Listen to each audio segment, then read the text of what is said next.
Volta a Portugal. Vendi todos os meus bens e partimos para Portugal. Lá, tudo ficaria para trás. O tempo encobriria tudo. Compramos uma bela propriedade próxima a Lisboa e nos instalamos com muito conforto. O pai dela, devido ao desgosto sofrido com as notícias sobre a filha, havia se afastado do cargo de ministro do rei. Era um homem amargurado. Contei-lhe a mesma história que havia contado a ela. Ele comentou: "Eu sabia que minha filha não seria capaz de cometer um ato desta natureza.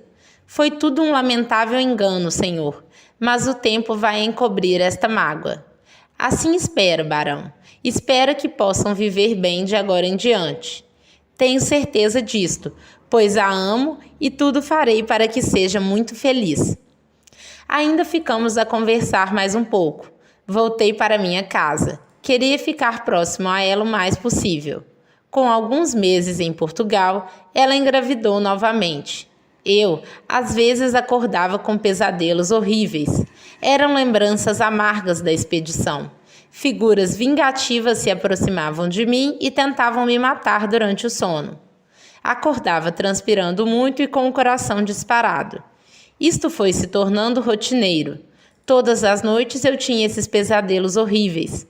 Outras vezes era o comandante da expedição tentando matar-me. Eu tinha medo de dormir e definhava a olhos vistos.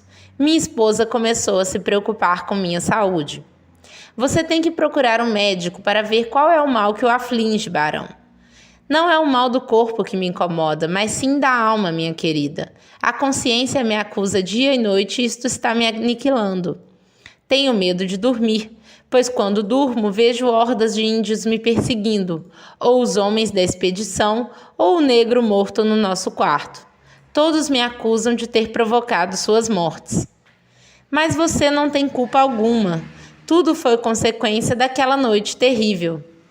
"Eu sei disto e acredito que sou mesmo culpado por tudo." "Não se acuse assim. Você também foi mais uma vítima do pesadelo. Se eu não tivesse agido com precipitação, nada disso teria acontecido. Estou pagando o preço de meus erros. Você não poderia saber da verdade se outro negro não tivesse lhe contado. Sempre restaria uma dúvida que, espero eu, já não exista mais. Já não existem mais dúvidas, apenas remorso por tantas mortes que eu causei. Não pense mais nisso. Um dia Deus o julgará e você verá, o juízo dele será a seu favor. Ele, em sua grandeza, mostrará a todos que você não teve culpa alguma, apenas agiu movido pela dúvida. Era um direito seu. Como poderia saber que o tal negro havia entrado em nosso quarto quando você chegou?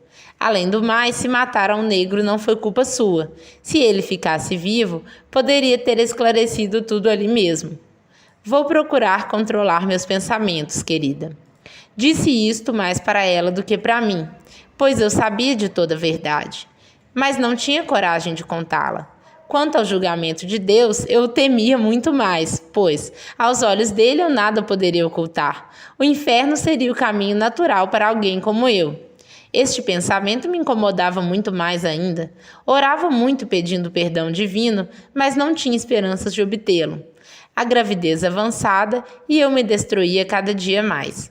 Quando chegou o dia do nascimento da criança, eu me alegrei um pouco com a emoção da chegada de outro filho. Isto me animou. Os pesadelos diminuíram de intensidade. Talvez com a vinda de um filho eu esquecesse o passado. Sonhava com esta hipótese, até melhorei de saúde. Mas tudo não passou de ilusão da minha parte. A criança nasceu doente e poucos dias depois veio a falecer. Minha esposa ficou inconsolável quando soube de sua morte.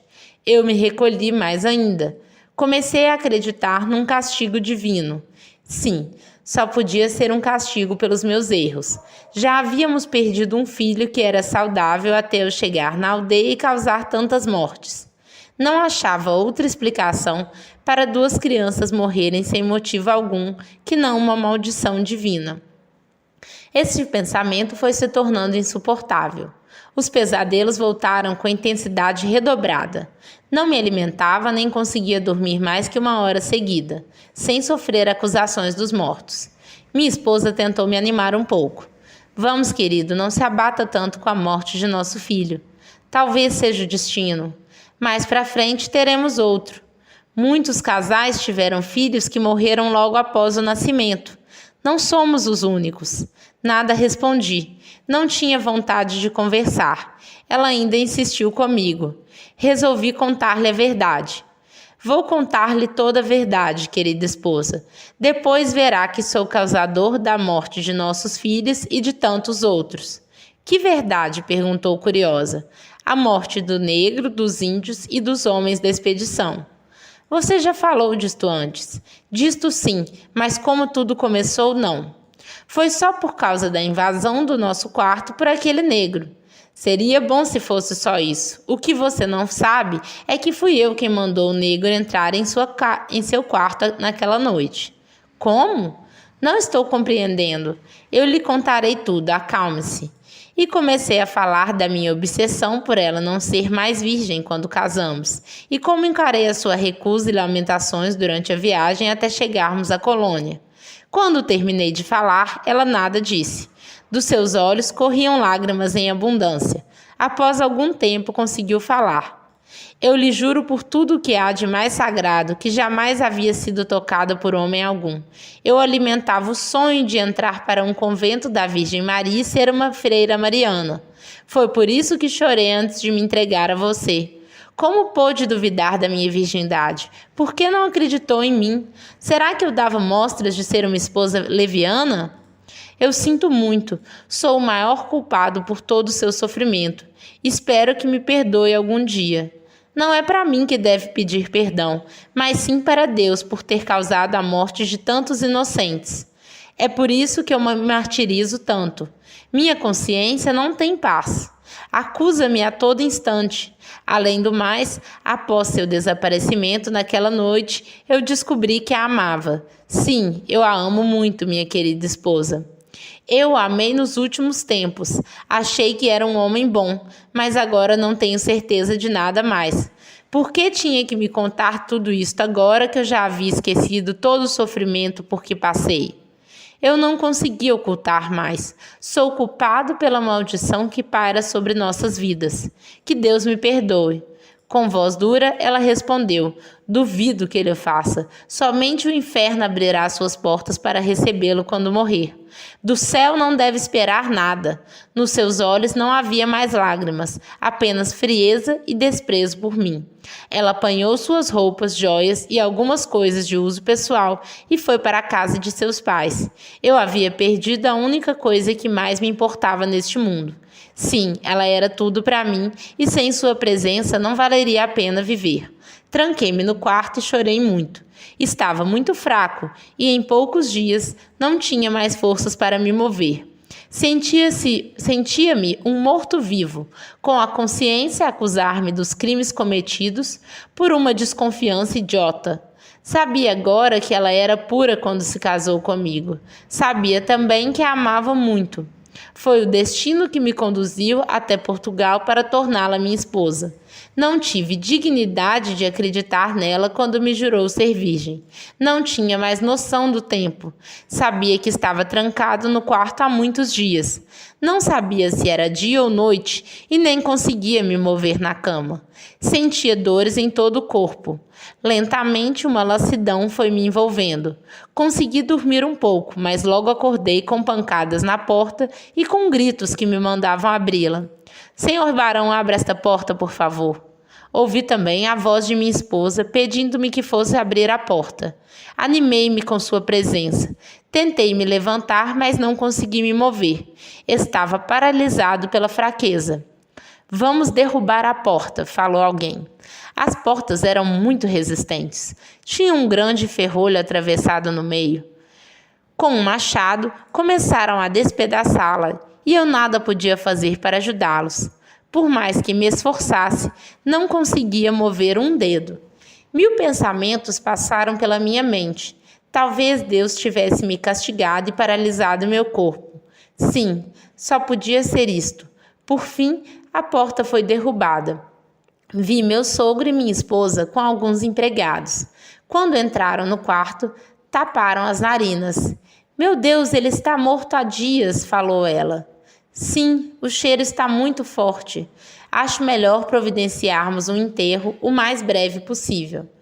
Eu ouvia, mas não acreditava no que diziam. Comecei a falar também. Não estou morto, querida. Me ajude a me levantar. Ainda posso caminhar, só estou muito fraco. Ela olhava em meus olhos. Ainda falou. É uma pena não ter se confessado antes de morrer. Sim, filha, acho que sua alma vagará por muito tempo no purgatório. Papai, ele deve ter sofrido muito por causa do remorso que o atormentava. Foi um castigo justo, minha filha. Alguém que fez tudo o que ele fez só pode ter o inferno como morada eterna. Não diga isto, papai. Ele já sofreu bastante por ter errado. Duvido. E quanto aos inocentes que morreram por sua estupidez? Terá que pagar por isto também. Deus nunca o perdoará pelo que fez. Vamos embora. Vou mandar enterrarem logo o corpo, pois o cheiro está insuportável. Como deve ter sofrido, papai. Olhe, seu corpo está em pele e osso. Morreu de fome e de sede. Pagou um pouco do que devia. O resto o inferno se encarregará de cobrar. Ele saiu na frente. Ela ainda olhou nos meus olhos. Neste instante, eu tornei a falar. Querida, não estou morto, só muito fraco e não posso me mover. Ajude-me a me levantar, por favor. Ela estendeu sua mão direita em direção ao meu rosto. Pensei que iria me ajudar, mas não, apenas tocou meus olhos. Senti um incômodo quando seus dedos foram colocados sobre meus olhos. Instintivamente, eu os fechei e abri. Ainda ouvi ela dizer: durma seu sono agora, barão. Chega de ficar com os olhos abertos com medo de seus pesadelos. Eu não quero dormir, preciso de ajuda. Ela virou as costas e saiu do quarto. Eu gritava seu nome. Creio que tive uma crise nervosa e comecei a chorar. Não era possível que ela fosse tão cruel a ponto de não me ajudar agora. Algum tempo depois, controlei-me, afinal, era um direito dela não me ajudar. Eu a havia feito sofrer tanto e injustamente. Quando já estava conformado com a situação, levei outro susto. 2 homens com lenços no rosto entraram com um caixão tosco no quarto. Tiraram a tampa e um comentou com o outro: quem diria, hein? Um barão rico como ele morrer desta forma. Sim, deve ter sido horrível, não? É, morrer assim abandonado deve ser a pior das mortes. Por que será que ninguém o ajudou? Ouvi dizer que ele se trancou no quarto após a morte do filho recém-nascido. Dizem que sua esposa vai entrar para um convento de tanto desgosto. É uma pena, pois ela é uma mulher muito bonita e ainda jovem. Eu teria coragem de me casar com ela, ainda mais com a fortuna que ela vai herdar com a morte do barão. Sim, eu a consolaria com muito prazer, e deu uma gargalhada. Ah, como eu gostaria de passar uma noite com ela.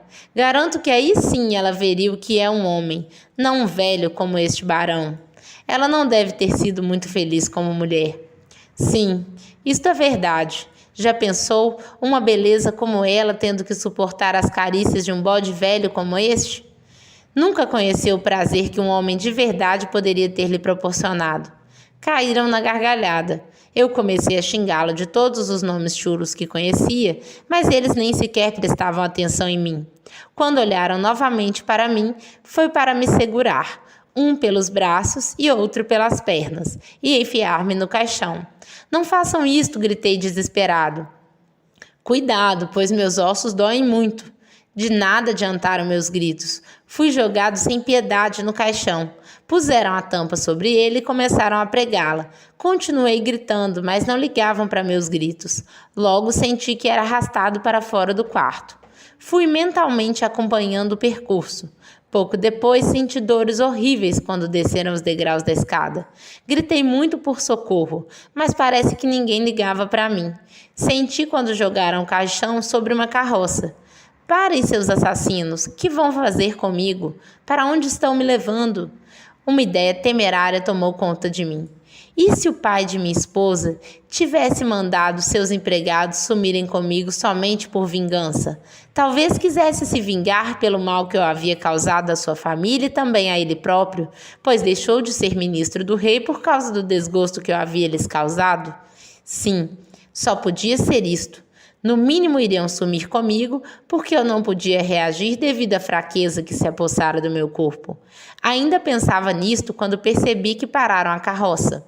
O caixão comigo dentro foi colocado no chão e comecei a ouvir o som do solo sendo escavado. O que vão fazer comigo? Vamos, canalhas, digam o que pretendem. Faziam-se de surdos, pois não respondiam às minhas indagações.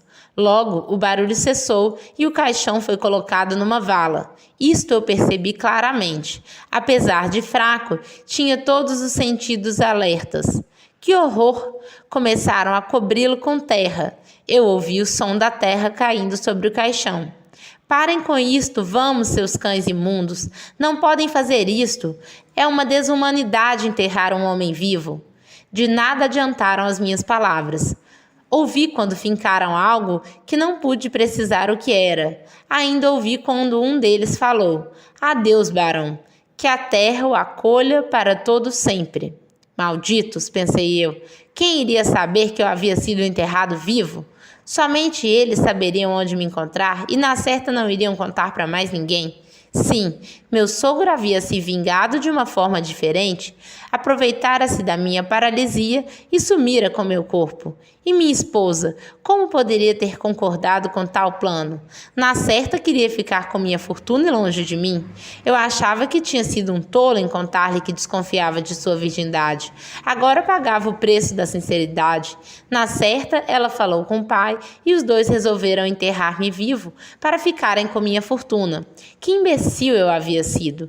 Ela, jovem, bonita e riquíssima, iria se divertir de agora em diante. É isto. Como não imaginei esta possibilidade? Ela já devia ter alguém a quem amava em Portugal, e eu tinha voltado para perto de seu amado. Além do mais, como ela mesma havia dito, os malditos índios a disputavam todas as noites. Que estúpido era eu! Ela conhecia outros homens e sabia como era o prazer. Com minha fortuna, iria tornar-se uma messalina em Lisboa. Quanto ao seu pai, deveria reconquistar seu ponto de ministro de rei. Tudo isso graças à minha fortuna. Sim, deviam ter arquitetado um belo plano para se livrarem de mim. Afinal, eu não era mais necessário. Já estava velho mesmo. O que uma jovem de 17 para 18 anos, muito bela, iria querer com um homem de quase 50 anos? Talvez preferisse ser disputada por muitos rapazes, tal como quando esteve entre os índios. Para eles, seria muito fácil dizerem que eu havia falecido de desgosto pela morte do filho recém-nascido. Sim, nem filhos para atrapalhá-la tinha agora. Era totalmente livre e eu facilitara tudo ao ficar paralisado pela fraqueza. Como podiam dizer que eu estava morto? Na certa, disseram aos conhecidos que eu já estava morto há muitos dias, como eu os ouvira dizer, apenas para não terem que me mostrar a ninguém.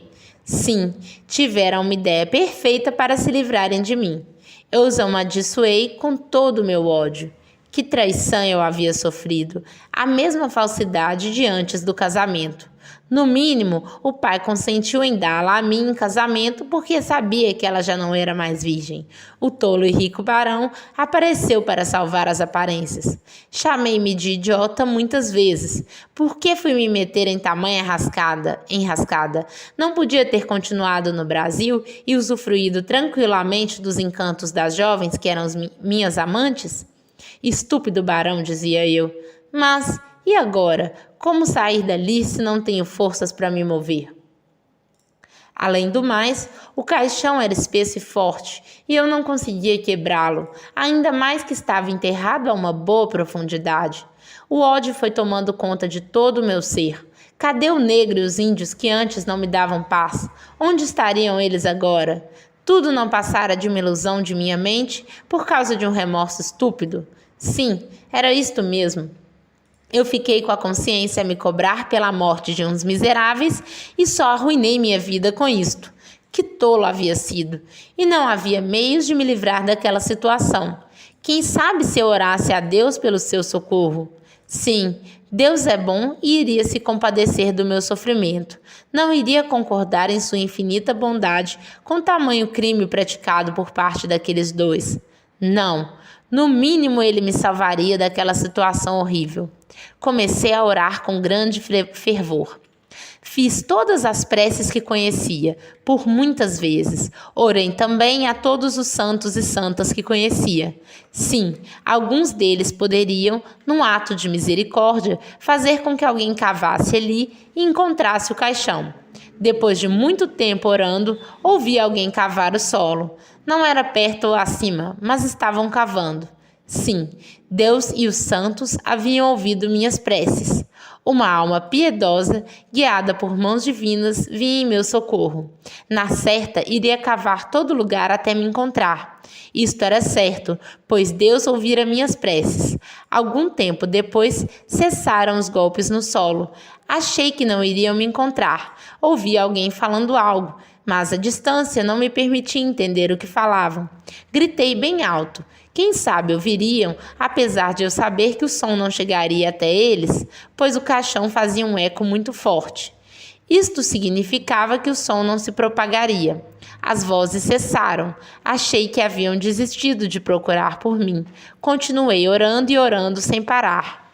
Como eu amava a Deus e aos santos! Às vezes eu tinha crises de desespero e chorava muito. Não conseguia conter o pranto naquela situação. As dores aumentaram muito. Começaram a surgir feridas em meu corpo. Tinham um aspecto horrível. Aos poucos, foram aumentando de tamanho. Eu podia senti-las crescendo. Quantas dores eu sentia! Gritava por socorro e ninguém me ouvia. Já não conseguia orar a Deus. Sentia minha carne sendo devorada por vermes. Que horror! Eu senti andando por minha pele. Entrei em choque. Aquilo era algo que eu não havia imaginado. Sim, eu estava isolado em um caixão. Os vermes iriam me deixar igual a um cadáver, todo carcomido. As dores foram aumentando de intensidade. Mas o pior ainda estava para vir. Continua a tragédia. Comecei a ouvir barulhos de algo roendo o caixão. O que seria? Ratos. Só podiam ser ratos. Sim, eles deviam ter cavado um buraco sobre o caixão. Eu me apavorei com a ideia. Meu Deus, gritei eu, acuda-me! Mas de nada adiantou meu pedido de socorro. Ninguém me ouvia, nem Deus. Senti caírem sobre minhas feridas farelos de madeira apodrecida. Estavam quase furando o caixão. Logo entrariam em seu interior. E isto aconteceu. Foi um horror. Eles estavam famintos e eram muitos. Lançaram-se sobre mim com uma fúria indescritível. Eram dezenas deles. Senti minhas carnes sendo arrancadas pelos dentes afiados. Aquilo era o inferno. Se ele realmente existia, eu estava vivendo seus horrores. Clamava a Deus que me matasse de uma vez. Não sabia como ainda estava vivo. Clamei e não fui ouvido. Desisti de clamar por Deus e pelos santos. Para que, se não era ouvido? Uma revolta intensa tomou conta de mim. A dor insuportável não era menor que o ódio. Odiava minha esposa, meu sogro, os índios, o negro, a tudo eu odiava. Maldita humanidade que permitia tal sofrimento a um ser humano. Os ratos se fartaram com meu corpo. Sentia suas presas rasparem meus ossos para que lhes arrancassem até as últimas lascas de carne. Como doía! Quantas lágrimas eu derramei de dor, desespero e pavor. Eu já sentia todos os meus ossos expostos e eles insistiam em roê-los. Quanto desespero, meu amigo! Já não pensava em mais nada além do meu estado. Cheguei a blasfemar contra Deus e os santos por me deixarem ali preso e paralisado. Quando as presas dos ratos, todos insaciáveis, tocavam meus ossos, eu urrava de dor. Sim, no desespero, eu gritei com toda a minha voz que se Deus não me ajudava, então que o demônio viesse em meu auxílio. Por que fui falar uma coisa dessas naquele momento? Pouco depois, eu vi todos os ratos guincharem horrivelmente. Não atinei com o pavor dos ratos até ver uma enorme cobra entre eles. Muitos conseguiam fugir pelo buraco por onde haviam entrado, mas outros eram picados pela cobra. Logo, uma outra cobra da mesma espécie começou a descer pelo buraco. Era um pouco maior que a anterior. Os ratos que conseguiam subir pelas paredes do caixão até a saída saíam guinchando de medo, não voltavam mais. Quanto aos que ficaram, as cobras iam matando-os. Era um horror as cenas a que eu assistia. E aquelas cobras rastejando sobre o meu esqueleto, então? Como era tétrico este contato com elas! Quanto medo eu sentia! Já não ligava mais para a dor, o pavor era maior. O que mais restava me acontecer? Maldito sogro e esposa que haviam me enterrado vivo. Eu vi as cobras comerem alguns ratos, depois se enrolarem uma de cada lado de mim e dormirem. Por quanto tempo, não sei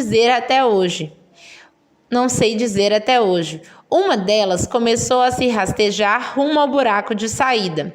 Passou sobre meu esqueleto.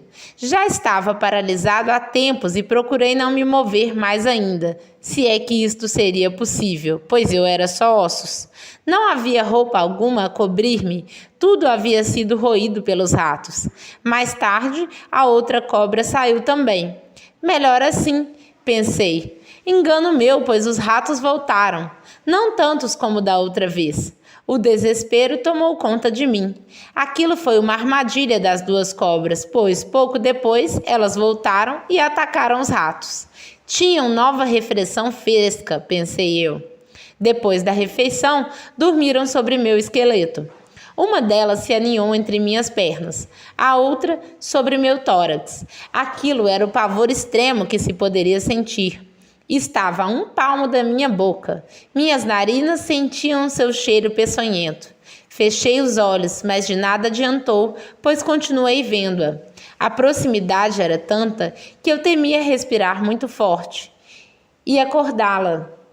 Mais tarde, não sei quanto tempo depois, ela começou a mover-se. Passou sobre minha cabeça. Senti seu corpo escamoso deslizar sobre meu rosto. Não movi os lábios para não provocá-la. Lentamente foi indo para meus pés. A outra cobra começou a mover-se também. Emitiram um som que logo descobri era um chamado para o acasalamento. E elas iniciaram seu macabro ato sexual. Eu assisti a tudo estarrecido. Não era possível que tudo isto estivesse acontecendo comigo. As cobras saíam e quando algum rato entrava, elas vinham comê-lo. Isto já havia virado rotina. Algum tempo depois, a fêmea pôs uma ninhada de ovos. Isto me apavorou mais ainda. Aquele buraco iria se transformar em um ninho de cobras. Acho que preferiria os ratos.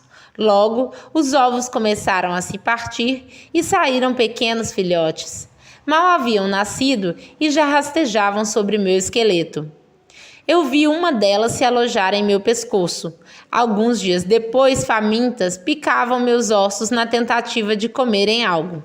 Como eram doloridas as picadas! De vez em quando, uma delas, após muito esforço, conseguia sair do buraco. Para mim, foi um alívio quando todas saíram. Até as duas grandes se foram. Pude me acalmar um pouco após isto. Consegui mesmo dormir um pouco. Por quanto tempo, não sei. Mas acordei assustado quando senti as cobras rastejando sobre mim. Dei um grito de pavor quando vi a bocarra de uma delas próxima da minha boca. Acho que ela não ligou para meu grito, pois abaixou a cabeça e envolveu meu pescoço. Aquilo era mais do que eu podia suportar. Comecei a sufocar com a pressão. Maldita enviada dos infernos, gritei, cheio de medo e de ódio. Não podia mais suportar aquilo. Minha revolta tinha uma finalidade. Queria que ela me desse uma picada mortal. Somente assim eu poderia me libertar de tão medonho pesadelo. Mas nada ela fez. Isso me revoltou mais ainda. Voltei a xingar e a blasfemar. Malditos índios e maldito casamento dos infernos que me conduziram a este pesadelo. Os céus me esqueceram, os infernos nem ligam para mim. Clamei por Deus e não fui ouvido. Clamei pelo diabo e também não fui. Que maldição recaiu sobre mim? E estas serpentes, acaso gostaram do meu inferno pessoal? Minha revolta levou-me à loucura. Eu gritava em desespero, mas sabia que ninguém me ouviria. Seria tudo em vão. De repente, uma voz me assustou. Quem está aí embaixo? Ajude, por favor, clamei eu. Quem é você? O que faz aí embaixo? Eu sou o barão de tal e fui enterrado vivo aqui. Há quanto tempo está aí? Não sei, perdi a noção do tempo. Parece uma eternidade. Pode me tirar daqui? Sob certas condições, eu o tirarei rapidamente. Que condições? Assustei-me com esta frase. Você não tinha escravos há tempos atrás? Sim, muitos. Mas o que isto tem a ver com a sua ajuda? Simples, barão. Você será mais um dos meus escravos. Eu, um barão, um nobre, ser seu escravo? Nunca! Prefiro conviver com as cobras. Você quem sabe, idiota? Não voltarei aqui novamente quando ouvir seus gritos de horror. E olhe que estou vendo chegar mais cobras para entrarem no buraco que você está prisioneiro. E era verdade. Eu vi entrarem diversas delas naquele instante, cada uma mais horrível que a outra. Tire-me daqui, pelo amor de Deus! Exclamei eu. Não fale este nome, idiota! Não vê que blasfemou contra ele? Não tem este direito esquelético asqueroso? Não importa por quem seja, mas tire-me daqui. Somente sob aquelas condições. Do contrário, fique aí por toda a eternidade, pois os do alto já o excomungaram há muito tempo. Eu aceito suas condições, mas tire-me daqui, por favor. Está bem, vou tirá-lo. Segure em minha mão e eu o puxarei para cima. Não posso mover-me, estou paralisado. Vou agarrá-lo e tirá-lo num instante. Neste momento eu vi um cara chegar até a mim. Era horrível sua aparência. As unhas eram longas e curvas. Não era uma mão humana, mas sim de um cadáver desencarnado. Pegou num dos meus braços e puxou-me num golpe só. Eu atravessei a terra e fui colocado em pé. Estava duplamente paralisado. Uma era a paralisia que me atingira há tempos, a outra provocada pela aparência dele. Era um esqueleto enorme, vestido com um longo pano negro. Tinha na cintura uma longa espada com uma caveira no cabo. Na cabeça, um elmo usado pelos cruzados. Seu rosto era só ossos. Não havia olhos, boca, nada. Enfim, eu estava paralisado com tão grotesca figura. Ele deu uma gargalhada cadavérica. Sim, aquela foi mesmo uma gargalhada cadavérica. Está assustado com minha aparência, estúpido? Sim, estou sim, disse eu trêmulo. Pois olhe-se neste espelho, idiota. Dei um grito de horror quando me vi no espelho. Eu também era um cadáver, um esqueleto igual a ele. Demorei um pouco para me reequilibrar. O que houve comigo? Quem é você? Você não. A partir de agora, trate-me por ama ou senhor. Eu aceito qualquer um dos dois. Você morreu, estúpido? Não percebeu ainda que é impossível alguém viver sem carne ou vísceras? Sem ar para respirar? Como você viveu sob o solo? Olha à sua volta. Eu olhei. Estamos num cemitério. Olha ali no seu túmulo. Virei-me e vi uma placa com meu nome escrito. Barão de Tal, nascido em 1716 e morto em 1764. Eu morri? É mais estúpido do que eu imaginava. Sim, idiota, você morreu há 4 anos atrás. Já estamos em 1768. Impossível, você está me iludindo. Eu iludindo-o? Como acha que ainda pode falar comigo após tanto tempo sob o túmulo? Comecei a pensar. Sim, isto tinha sentido. Não poderia ter sobrevivido sob aquele túmulo. Morreria asfixiado. Isto mesmo, idiota. Teria morrido asfixiado mesmo. E foi o que aconteceu. Jogaram-no aí e não notaram que ainda vivia. Mas quem morreu foi sua carne, não seu espírito. Você, digo, o senhor ouve meus pensamentos? Sim. Isto é para você saber que eu sou seu amo e senhor. Meu Deus, que horror! Transformei-me num esqueleto. Ele deu-me uma chicotada violenta. Não tinha visto o chicote em sua garra direita. Por que me bateu? Não vê que nós somos os esquecidos por ele? Aqui não o aceitamos e não falamos dele em hipótese alguma. Nunca mais pronuncia este nome? Não vê que foi amaldiçoado por ele? Será que não percebe que foi abandonado por todos? Alguém veio rezar em seu túmulo? Acaso acenderam uma vela em sua intenção? Eu nunca ouvi ninguém vir até aqui. Onde estava sua amada ou os outros que herdaram sua fortuna que não se lembraram de você? Mas se eu estava morto, você não mandou rezar missas por seus pais? Sim, foram diversas em intenção de suas almas. Então, acho que fui abandonado. Sim, somos os amaldiçoados. Ninguém se lembra de nós. E onde estará ela agora, Senhor? Como vou saber? Não saio daqui do cemitério. Talvez, como agora é noite, ela esteja nos braços de alguém, amando-o, estúpido. E tornou a dar uma de suas gargalhadas tétricas. Eu fiquei a pensar. Sim, quem sabe se ela tivesse mandado orar uma missa em minha intenção. Talvez algum anjo viesse me ajudar. Acha mesmo possível isto, idiota? Que anjo se dignaria a vir até esta imundícia em que você se achava? Acaso você não orou por isto? Sim, orei muito. Foi ouvido? Não, creio que não. Cansei de rezar a Deus e não fui atendido. Novas chicotadas. Já lhe disse para não pronunciar este nome aqui, idiota. Nós, os abandonados, o detestamos. Se ele não quis nos amparar após nossa morte, também não o aceitamos como nosso Senhor. E quem é o Senhor aqui? Eu sou o Senhor aqui, e isto é o que lhe interessa saber por enquanto. Agora vamos, pois temos mais o que fazer, além de ficar conversando com um idiota como você. Não sou idiota. Em vida fui um barão respeitado. Tão respeitado que veio para o inferno quando morreu. É um idiota mesmo. Ainda não tomou consciência do seu estado de escravo. Não sou escravo de ninguém. Sou um barão e quero ser tratado como tal.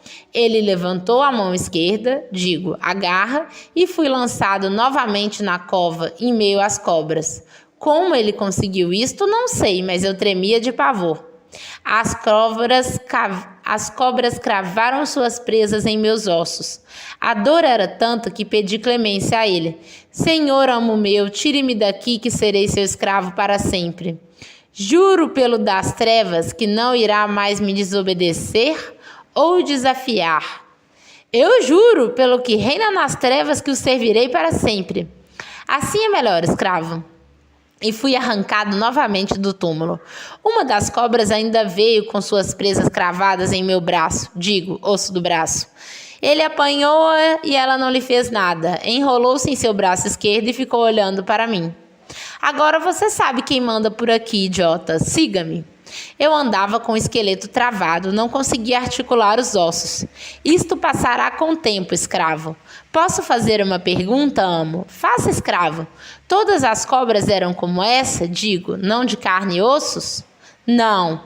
Quando você clamou pela ajuda dos infernos, as duas que entraram em sua cova eram vivas, não espíritos caídos. Mas como isto foi possível? O que queria? Acaso pensa que nas trevas existem anjos ou socorristas? O inferno respondeu a seu pedido de ajuda, enviou as cobras para acabarem com os ratos que o devoravam. Seu pedido foi atendido, escravo. Mas por que 2 cobras? Sim, isto foi o melhor que tínhamos a oferecer. O que importa é que os ratos não incomodaram mais e as cobras não tocaram em você, ficaram ali para protegê-lo. Entendo, mas e por que desta vez foram estas que vieram? Você adormeceu. Poderia ficar dormido por séculos, mas como alguém das trevas quis assim, você foi despertado para nos servir. E não adianta tentar fugir, pois você estará sempre nas trevas. Aonde quer que vá, eu o verei. Entendo. Assim é melhor. É bom que se mostre menos idiota do que é realmente, pois senão vai ser pior para você, barão. O senhor me chamou de barão? Sim, você foi um nobre e eu também o fui. Trate-me de príncipe e nos entenderemos melhor, barão. Um príncipe? Isto é ótimo. Nós, os nobres, nos entendemos melhor que a plebe. De onde era, príncipe? Da França. Eu, em vida, fui um príncipe da corte francesa. Morri durante uma cruzada. Mas um cruzado que lutava pelos ideais cristãos veio parar nas trevas. Como isto foi possível? Somente porque matei algumas centenas de miseráveis, fui abandonado aos infernos. Não entendi mais nada depois disto. Fui incentivado a ir à Terra Santa lutar por um ideal, e quando morri, fui jogado nas trevas. Aqui, pelo menos, eu sei que luto por um ideal que conheço. E qual o ideal? Isto você saberá com o tempo, barão. Agora cale-se. Eu segui até uma campa. Ao lado havia um mausoléu. Você espera aqui nesta campa que eu vou entrar. Mais tarde, alguém virá buscá-lo.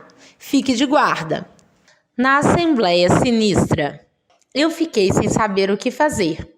Já era madrugada quando um ser de aparência horrível chegou na porta do mausoléu e chamou-me. Siga-me, barão, o príncipe mandou buscá-lo. Eu o acompanhei, desci os degraus com dificuldade, pois era-me difícil articular as pernas, e a escada era interminável. Algum tempo depois, vi um portal negro guardado por 2 antigos soldados romanos. Tinham uma aparência que impunha medo a quem os visse. O meu guia falou algo e um deles abriu o portal. Entramos e eles fecharam-no às nossas costas com um barulho enorme. Estávamos numa sala escura. Algumas tochas iluminavam o seu interior. Era bem espaçoso o lugar. Caminhamos até uma porta vermelha em que o guia bateu de modo ritmado. Alguém veio e por uma portinha me perguntou: Barão, quer entrar na nossa assembleia ou voltar à sua tumba? Só de pensar no horror que passei em seu interior, gelei. Não quero voltar àquele lugar horrível. Quero entrar na sua assembleia. Lembre-se que, após esta porta, não haverá retorno. Ou servirá ao príncipe, ou sofrerá as consequências. Eu já me decidi, quero entrar. Não poderá pronunciar nenhum dos nomes lá de cima. Eu já sei disso, já fiz um juramento pelo que reina nas trevas. Pois então, seja bem-vindo à nossa assembleia. E ele abriu a porta. A visão do grande salão me imobilizou. Aquilo era o inferno e eu ia adentrá-lo. Sem coragem para retornar à minha tumba, fiquei sem saber o que fazer. Aproxime-se, barão. Nós estamos ansiosos por conhecê-lo, falou um ser demoníaco sentado num trono. Como eu não conseguia me mover, fui atirado a seus pés. Tentei me levantar, mas uma chicotada manteve-me no solo. Quieto, idiota! Você só vai se levantar quando assim for ordenado. E eu recebi uma outra chicotada.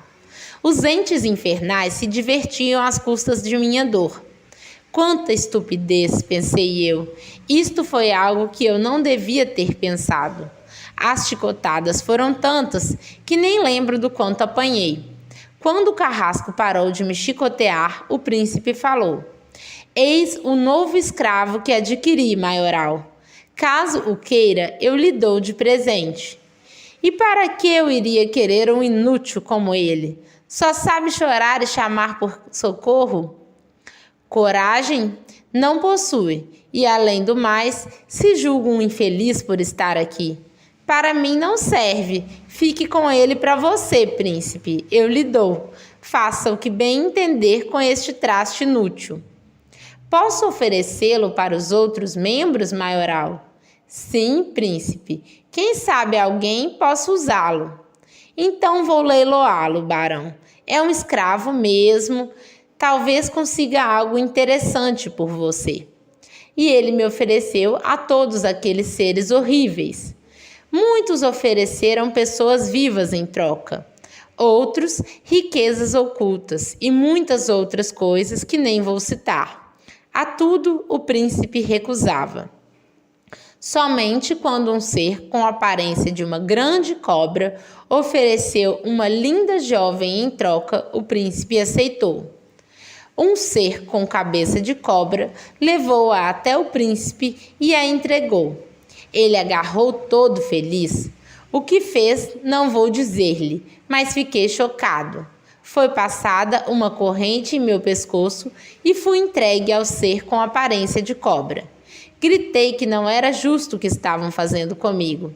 Eu havia entrado ali para me livrar das cobras e novamente ia para junto delas.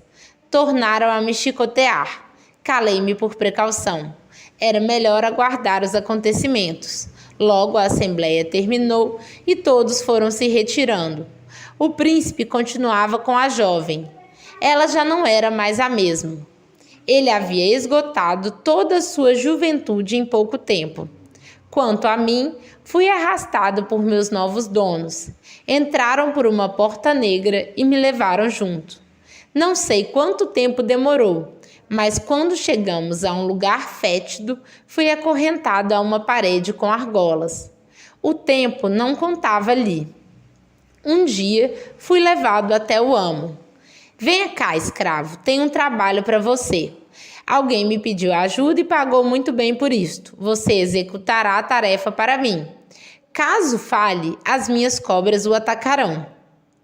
Fui conduzido até onde tinha que fazer o trabalho em poucos instantes, diria em alguns segundos.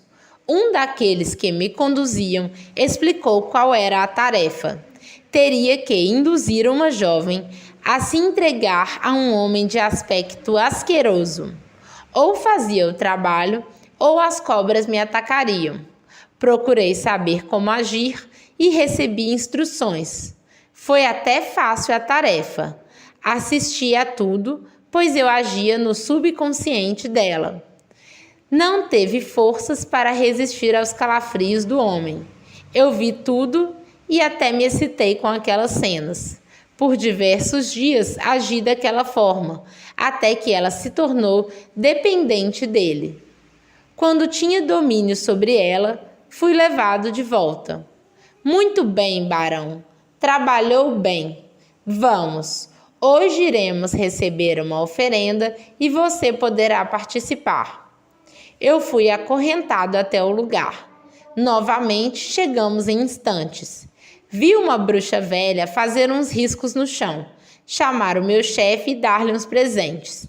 Ele colheu no astral a sua parte e o resto os outros pegaram para si. Eu fiquei de fora, pois temi incomodar aos outros. Vamos, barão, não tema, ninguém irá molestá-lo na minha presença. Consegui pegar algo para mim, sem que ninguém ligasse por eu entrar no meio. Venha, barão, tenho um trabalho especial para você. Eu o segui. Já não era arrastado, mas ainda continuava com a corrente no pescoço. Pouco depois, não sei como, estávamos em um castelo, num quarto com uma bela moça.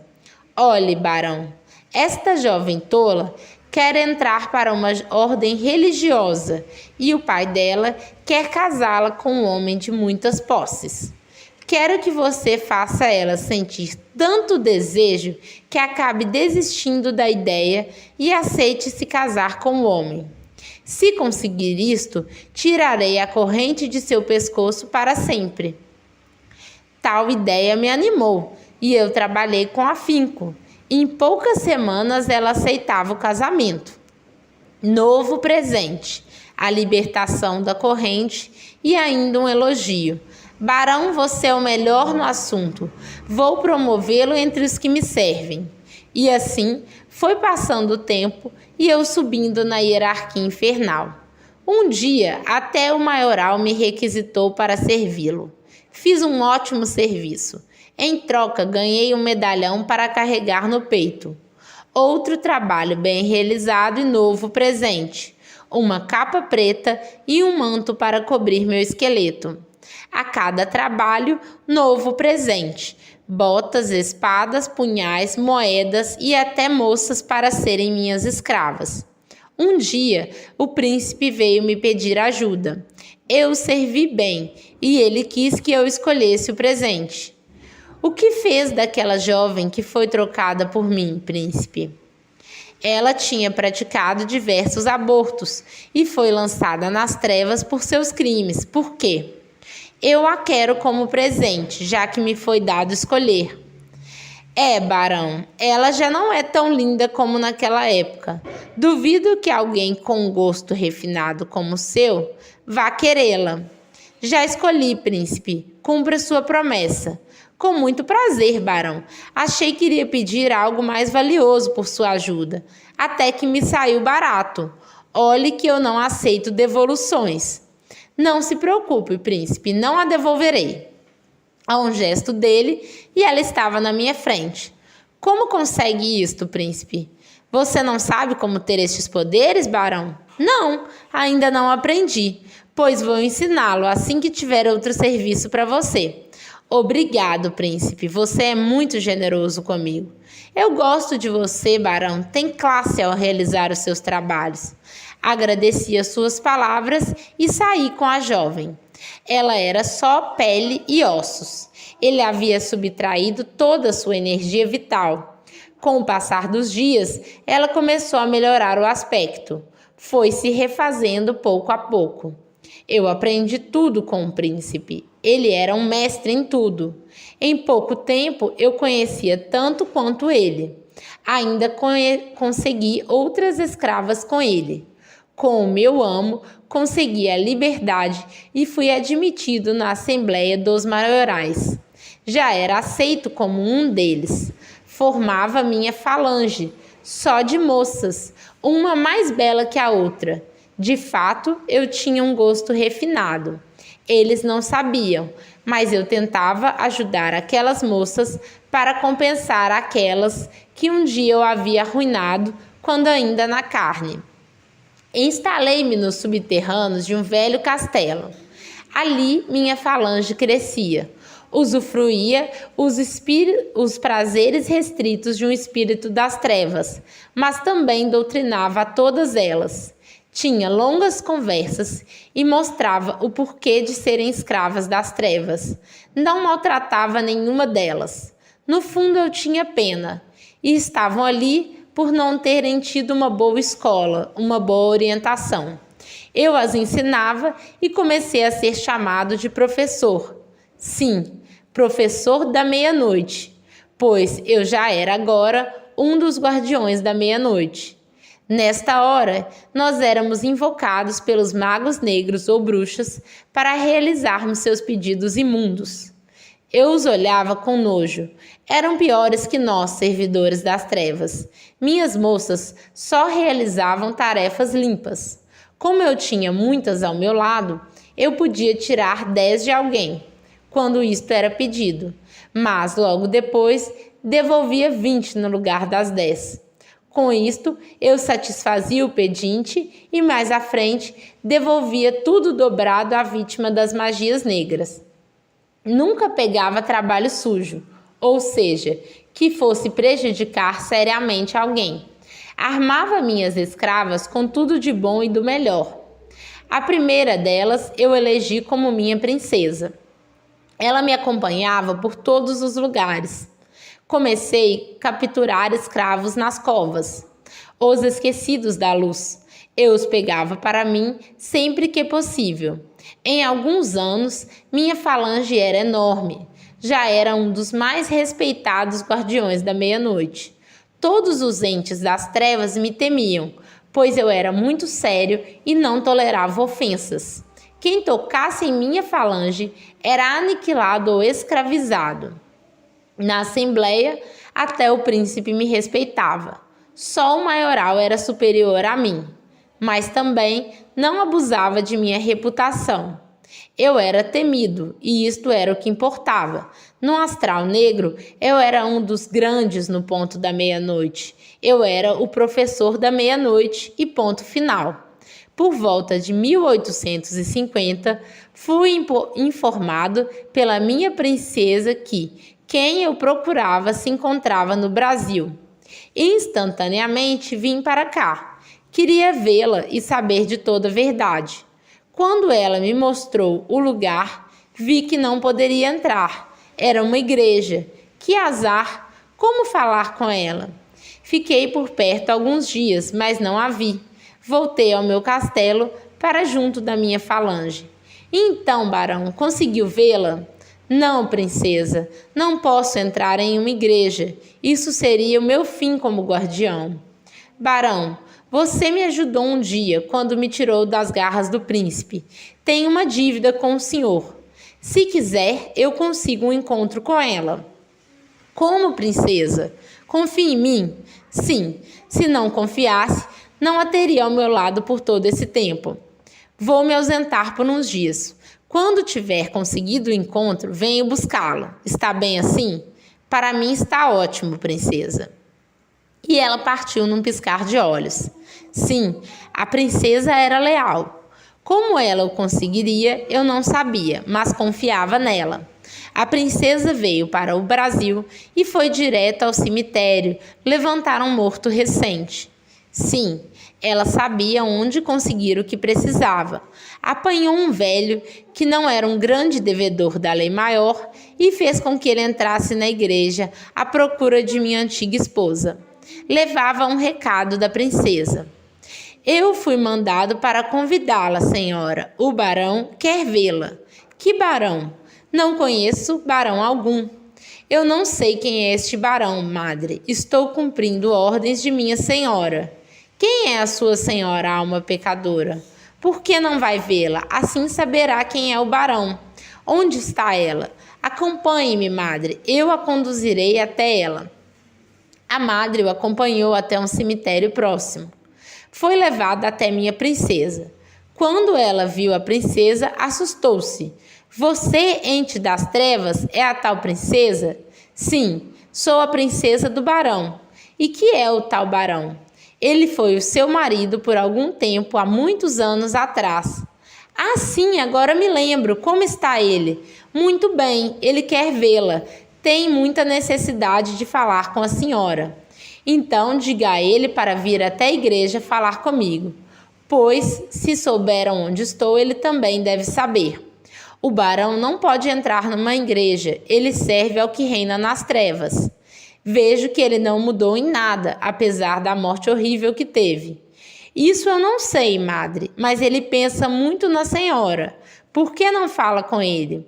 Eu receberei na igreja. Lá poderemos falar à vontade, sem ninguém para o impedir. Eu já lhe disse o motivo de ele não poder entrar numa igreja. Isto é um problema dele, não meu. Além do mais, eu não desejo ver ou falar com ele. Adeus, princesa das trevas, e procure não usar mais aos que caíram para servi-la. Eles também são filhos de Deus, apesar de não saberem disso. Outra coisa, princesa, não quero mais ser incomodada por você ou pelo barão. Ele não vai gostar de saber que eu falhei nesta missão tão importante para ele. Isto é problema de vocês. Resolvam-no vocês das trevas. Adeus. Minha princesa nada respondeu. Logo estava perto de mim novamente. Após relatar o diálogo do encontro, fiquei furioso. Então ela entrou mesmo para um convento? Que estúpida, não podia ter me esperado?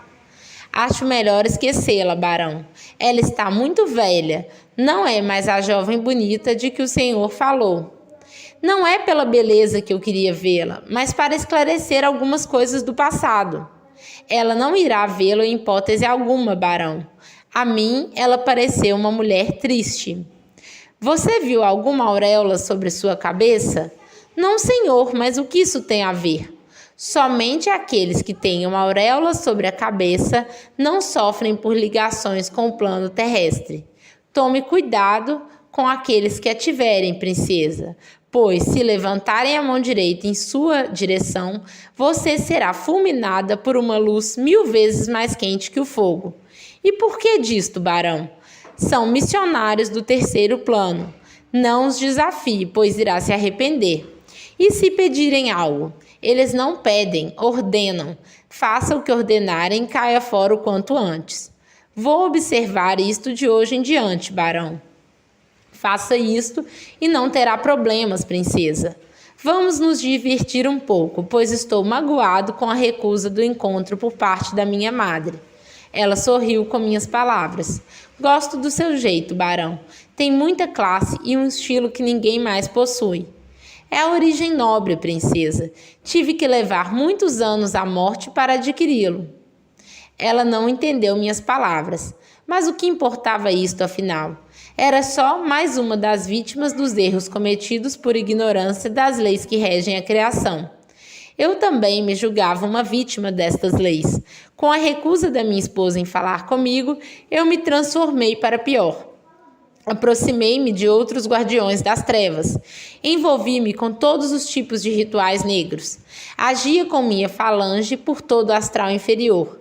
Atendi pedido de mestres chineses, monges tibetanos, gurus indianos, mulás islâmicos, rabinos iniciados nas magias, magos orientais, padres adeptos dos rituais negros, feiticeiros africanos, chefes de estado, reis e príncipes, grandes mestres da maçonaria e todos que me invocavam. Eu era o senhor do ponto da meia-noite. Em pouco tempo, só minha presença já resolvia muitas lutas astrais. Eu era um dos mais temidos guardiões das trevas.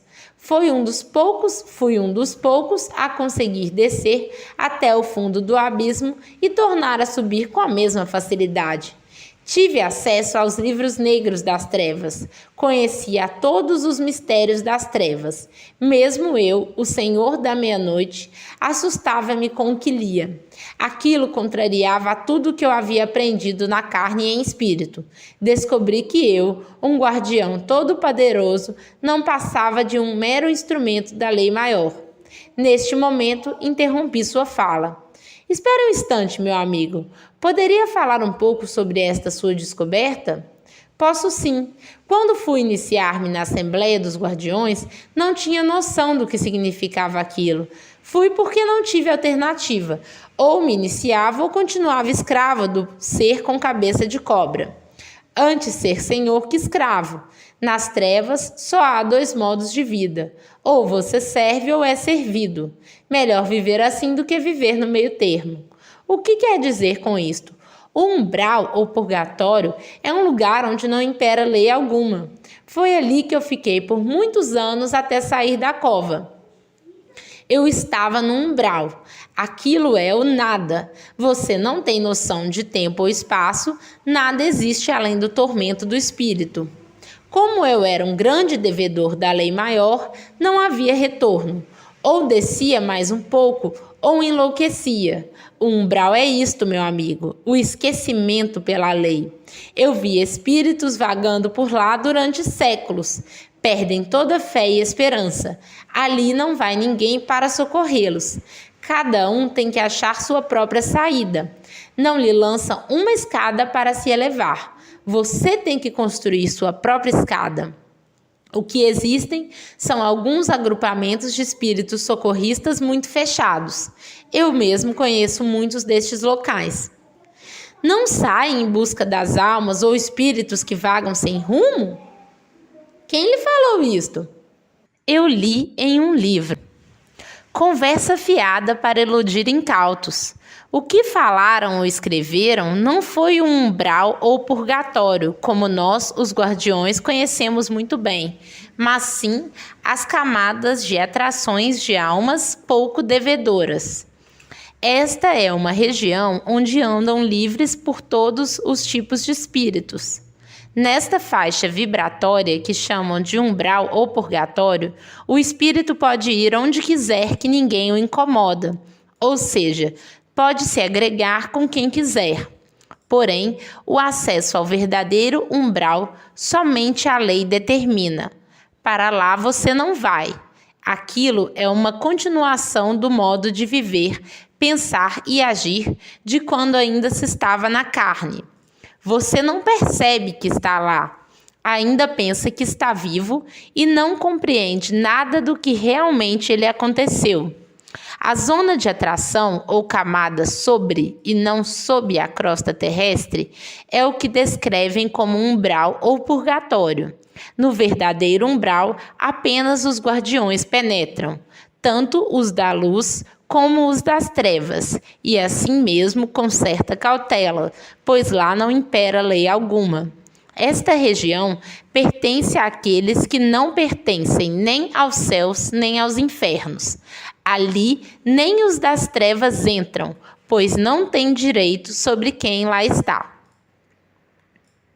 Só os idiotas como eu que clamam por ele e que são tirados de lá por seus servidores.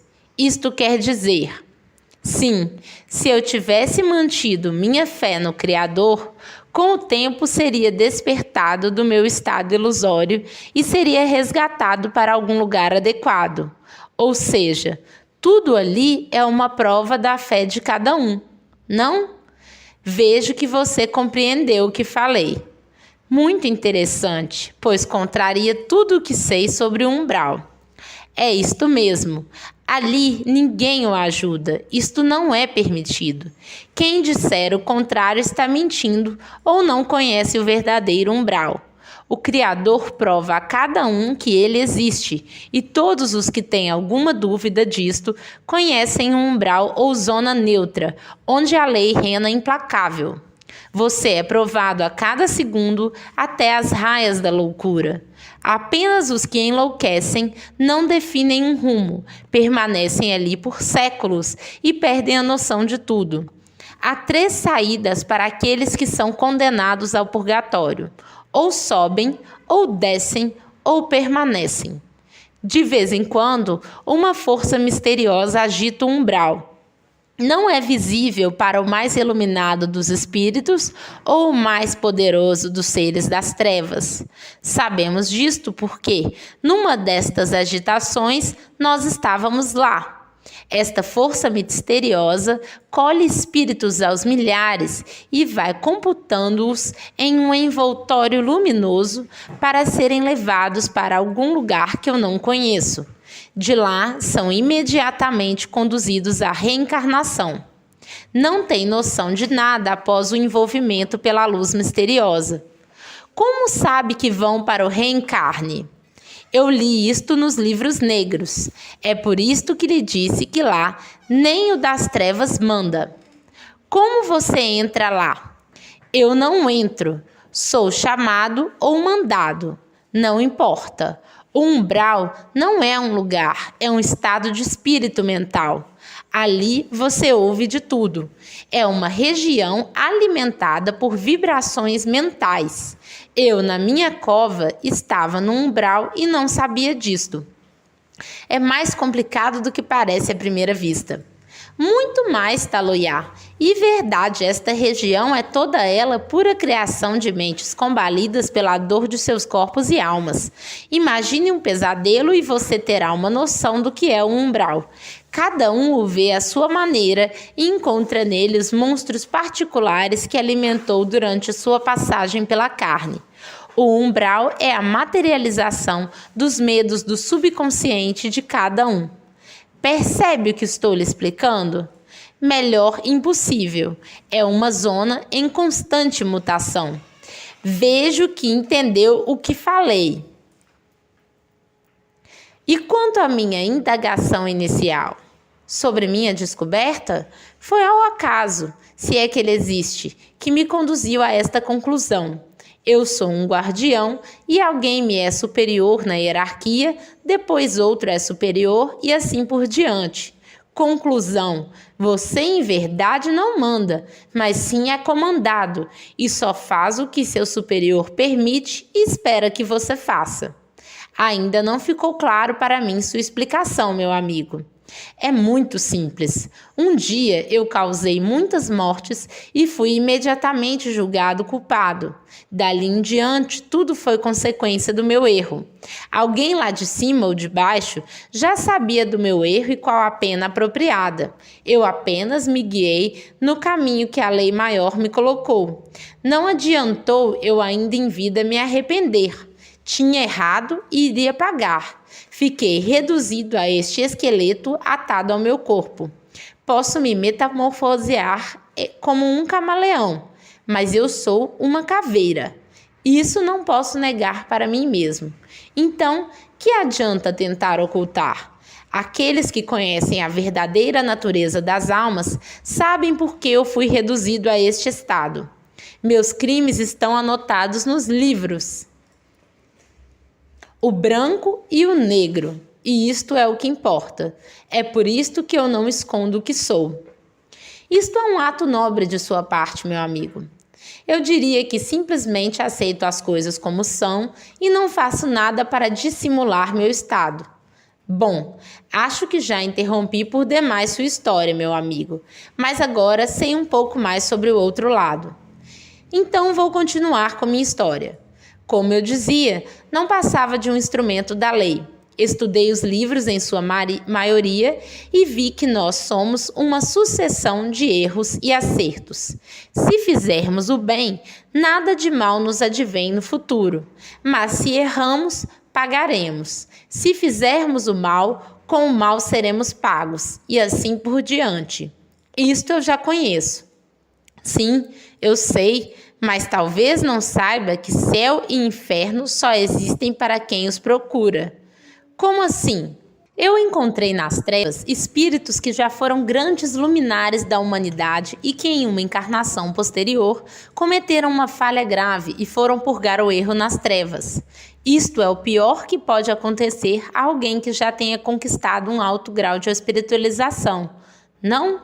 Sim, e o inferno está cheio deles. Quantos homens e mulheres não criam um inferno particular a todo momento? É verdade. Eu criei o meu por causa de uma mulher. Por isso eu tentei falar-lhe.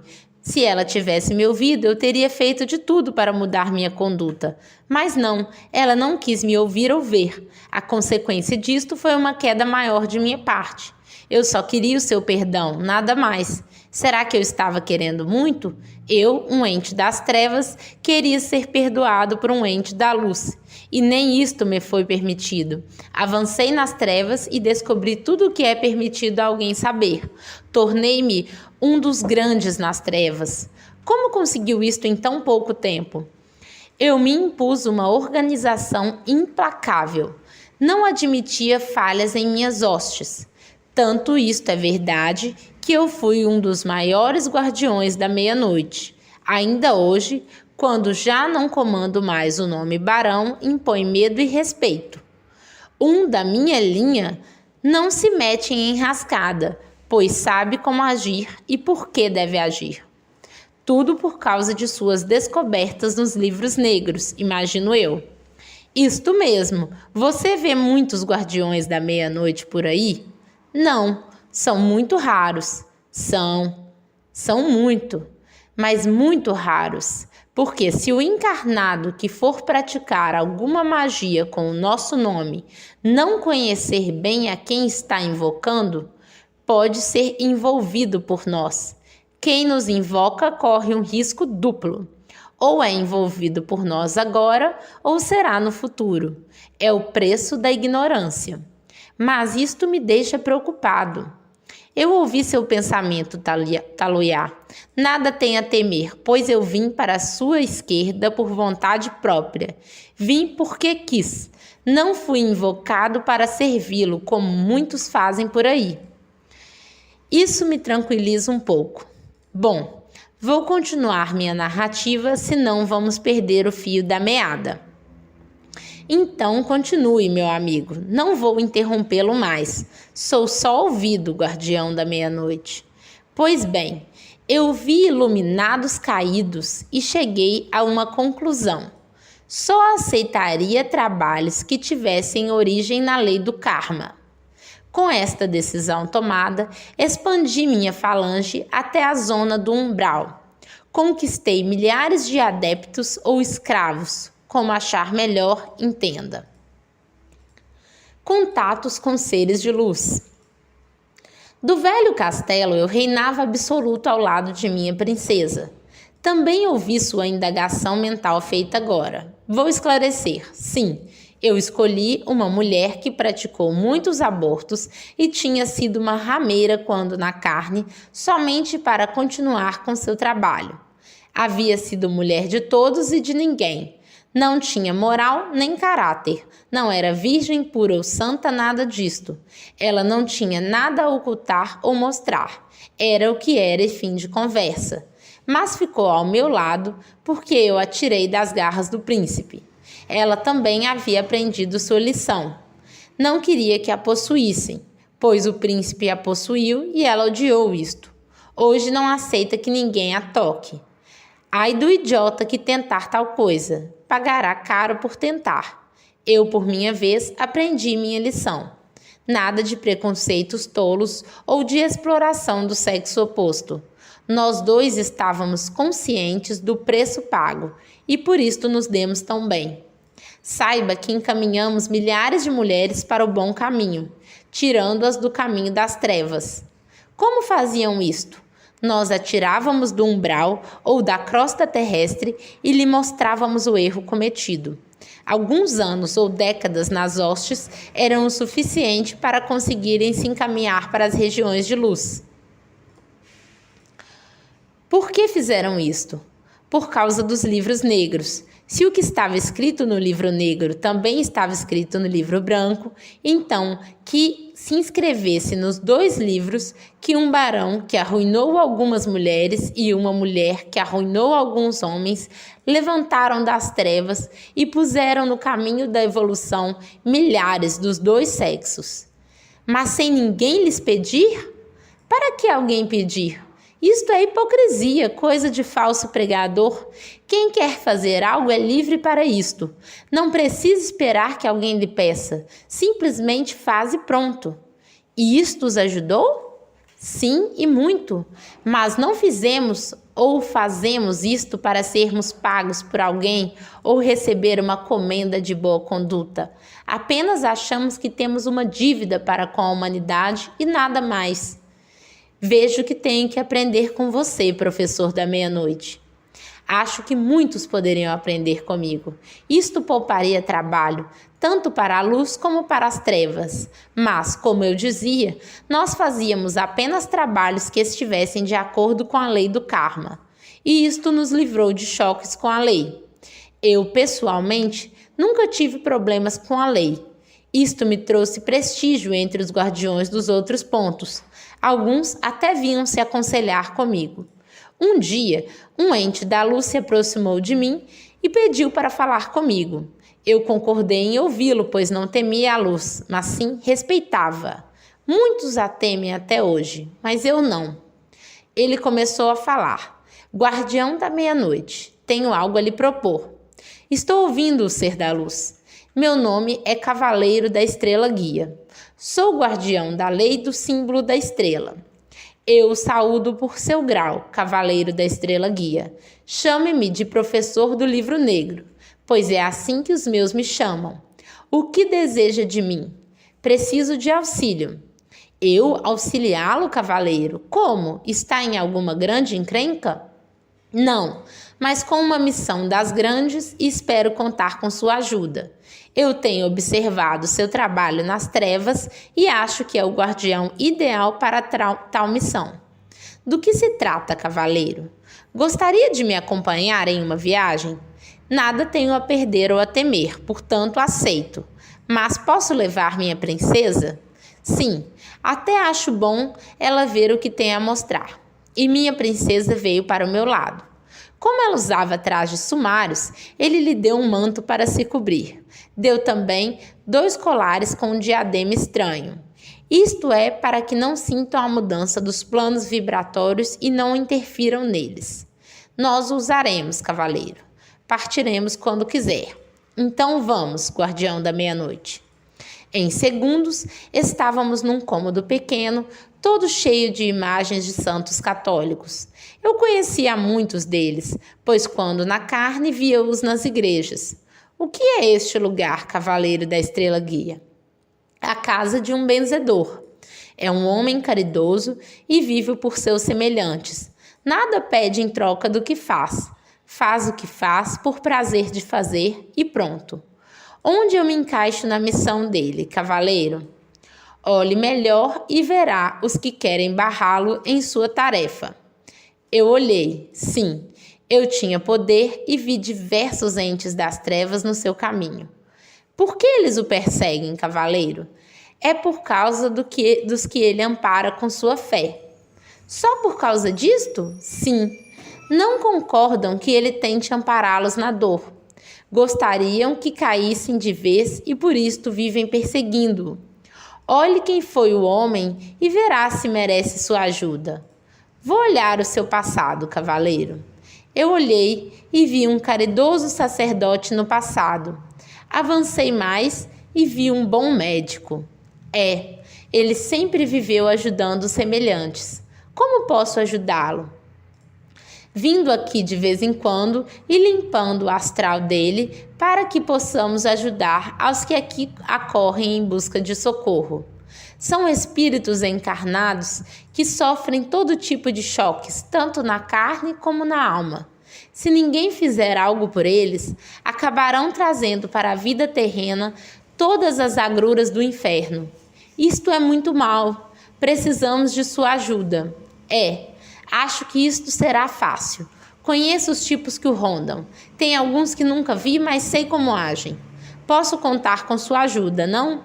Se um cavaleiro da estrela guia aceita vir até esta choça para ajudá-los, um guardião da meia-noite também aceitará. Não haverá pagamentos ou recompensas, guardião. Isto não me preocupa, cavaleiro. Conheço meu lugar nas trevas, mas isto não me impede de ajudá-los. Vou dar uma volta por aí e conversar com aqueles que o perseguem. Mais tarde eu volto. Eu e minha princesa saímos ao encontro deles. O diálogo não foi muito amigável. Quem são vocês, companheiros das trevas? Que lhe interessa, idiota? Eu puxei minha espada e encostei-a em seu pescoço. Repita o que disse, maldito. Calma, companheiro, não precisa se alterar tanto, pois saiba que eu vou degolá-lo se não pedir desculpas por ter me chamado de idiota. Eu não queria ofendê-lo, companheiro. Peço desculpa por minha ofensa. Guardei a espada. Assim está melhor. Quem é você? Eu sou um dos servidores do grande rei das matas. E você? Eu sou o guardião do ponto da meia-noite. Já ouvimos falar de você, guardião da meia-noite. Eu o saúdo. O que quer conosco? Quero saber por que estão tentando prejudicar o homem lá na choça. Ele interferiu em um trabalho nosso. Entendo. Só que tem um problema. Qual é, guardião? Eu prometi a alguém que iria defendê-lo, e isto me põe em sua frente. Temos que acertar isto já. Nós recebemos a ordem do Rei das Matas. Somente ele pode dizer o que devemos fazer. Pois vamos falar com ele agora. E fomos até ele. Recebeu-me com frieza. Eu já o conhecia da Assembleia. Não vou dizer o que discutimos ali, mas chegamos a um acordo. Os seus escravos foram afastados do caminho do benzedor. Quando voltei, o cavaleiro da estrela guia me agradeceu pela ajuda. Não precisa me agradecer, cavaleiro. Fiz porque achei que devia fazer e pronto. Quando precisar da minha ajuda, é só chamar. Acho que vamos precisar de sua ajuda, guardião. Não gostaria de vir aqui mais vezes, sem precisarmos ir até você? Vou fazer meu melhor, cavaleiro. Tenho muitos escravos e vou deixar alguns de guarda aqui. Não entrarão na casa, mas não deixarão que os outros entrem também. Se alguém tentar, eles me chamarão. E a uma ordem mental minha, uma falange surgiu instantaneamente. Ordenei que guardassem a choça e seu morador. Assim foi feito. Ninguém mais incomodou o homem. Está certo que eu deixei uma falange grande que impunha medo a qualquer um, mas este era o meu modo de agir. Acho que solucionei o problema deles e o meu. Afinal, eu tinha muitos escravos e tinha que usá-los. Eles, os da luz, tinham muito trabalho e poucos servidores. Conclusão: meus esqueletos começaram a evoluir. Isto foi no ano de 1864. Hoje, 100 e poucos anos depois, os entes daquela primeira falange já não existem mais como entes das trevas, mas como espíritos de luz, trabalhadores incansáveis sobre a crosta terrestre. Tem alguns que, quando precisam de bons auxiliares para poder penetrar nas zonas negras, voltam até a antiga falange a que pertenciam e levam alguns para ajudá-los. É a evolução, meu amigo.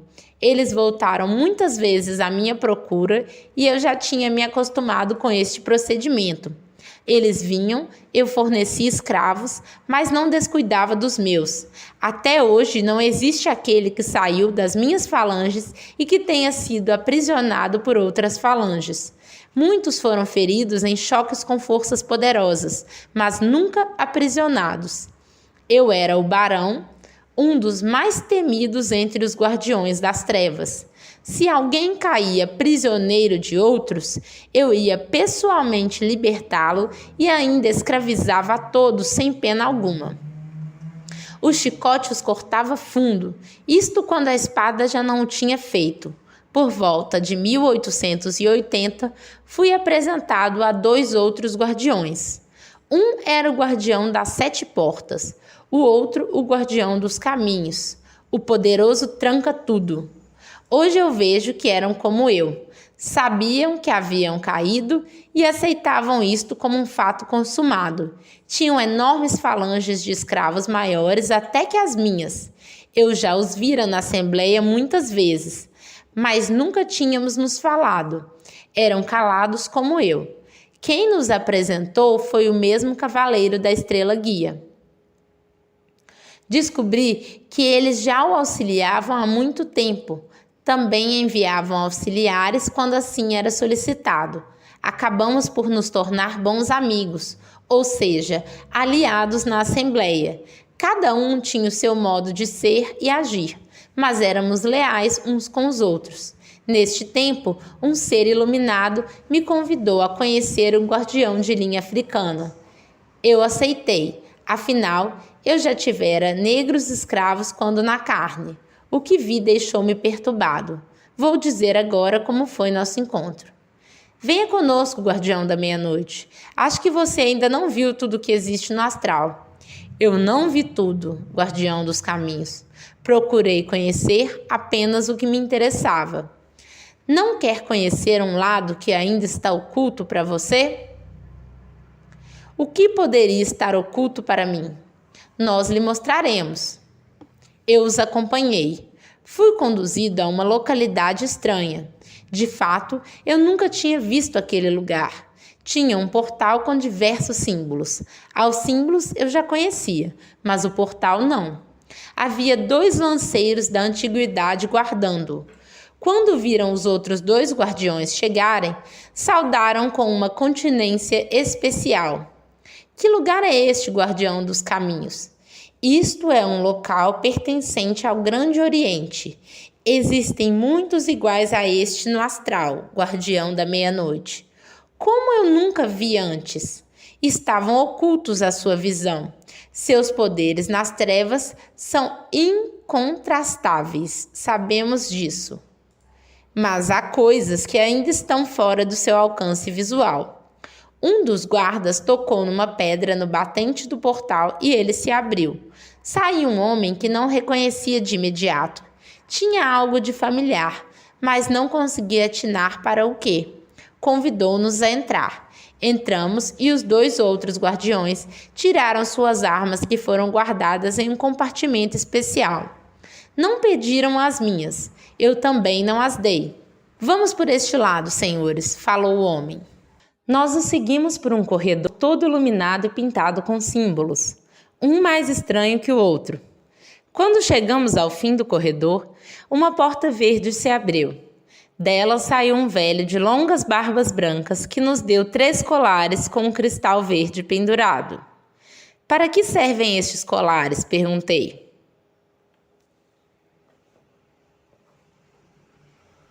É para sua própria segurança, guardião da meia-noite, falou o ancião.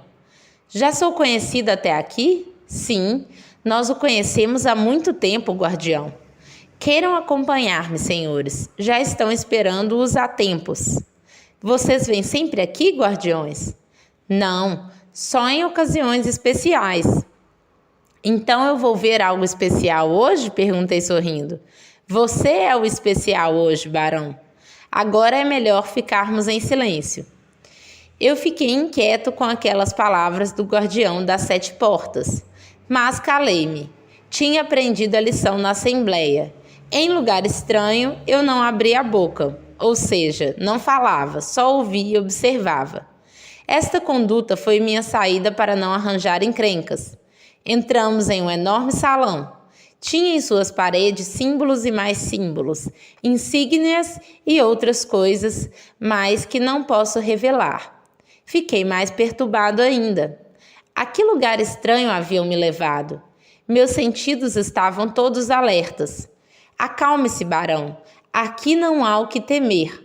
Não será chicoteado nem acorrentado como foi na Assembleia. Vejo que sabem tudo sobre mim. O salão estava todo tomado de pessoas. Eu procurava com os olhos ver se conhecia alguém. Encontrei bem distante o cavaleiro da estrela guia e outros dois que sempre o acompanhavam quando ele vinha me procurar. Havia 3 lugares vagos ao seu lado. Ele levantou-se e veio ao meu encontro.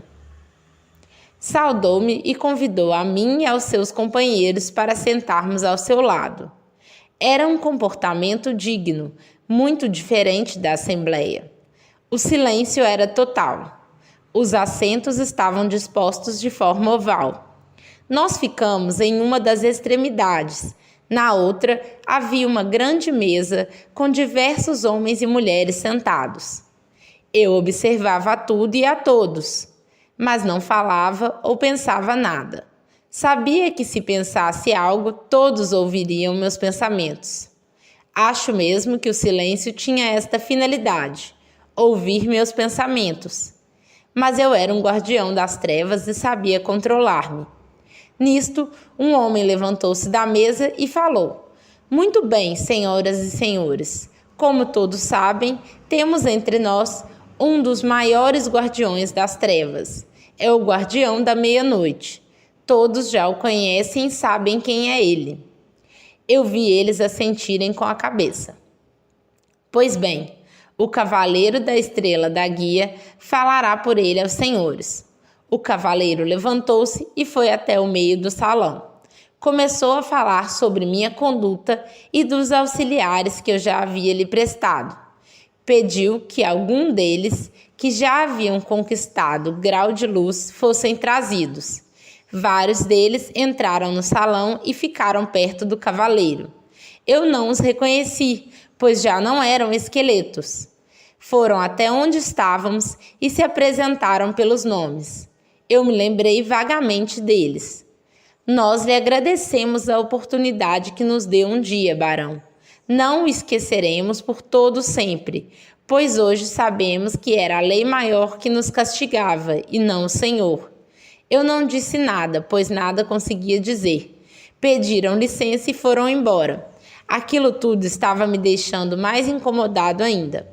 O cavaleiro mandou que trouxessem as mulheres que a minha princesa e eu havíamos libertado.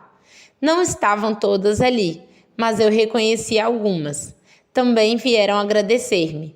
Como a princesa não estava comigo, fizeram-me portador do agradecimento a ela. Eu só assenti com a cabeça. Os ossos da garganta estavam sufocando-me. Sim, mesmo uma caveira como eu sente isso. E o cavaleiro continuou a falar por mim. Quando terminou, todos se levantaram e aplaudiram. Até o ancião que dirigia a reunião levantou-se. Não sei se uma caveira derrama lágrimas, mas eu senti como se isso estivesse acontecendo. Finalmente, eu recebi a aprovação pelo pouco que fizera. Acha que foi pouco que fez, guardião da meia-noite? Perguntou o dirigente da reunião.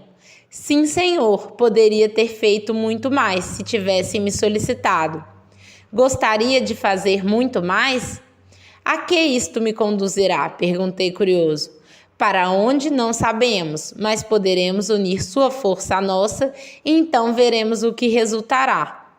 Talvez eu entre em confronto com o que eu sirvo. Acho que não, guardião.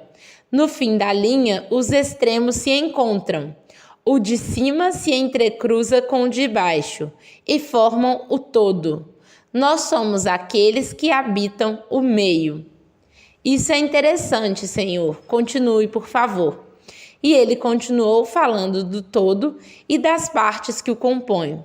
Nós somos a parte visível do todo, guardião da meia-noite. Temos acompanhado você desde a sua morte. Vimos seu desespero e sua queda. Vimos também sua ascensão e sua conduta. Vimos quando quis ler os livros negros e conhecer os mistérios que envolvem as trevas. Também vimos como se conduziu pela lei do karma. Vimos você não negar ajuda a um dos nossos quando esta lhe foi solicitada. Muitos a negaram, outros não, e você foi um desses. Tudo está escrito no seu livro, Guardião da Meia-Noite. Se hoje nós o temos conosco, é porque confiamos em você. Sabemos que é um ente das trevas totalmente esclarecido e equilibrado. Não queremos que altere sua conduta, mas que nos ajude com suas forças na linha de lei. Isto não me colocará em choque com os outros guardiões da Assembleia? Não quero encrenca com eles. Já chega o erro que cometi na carne.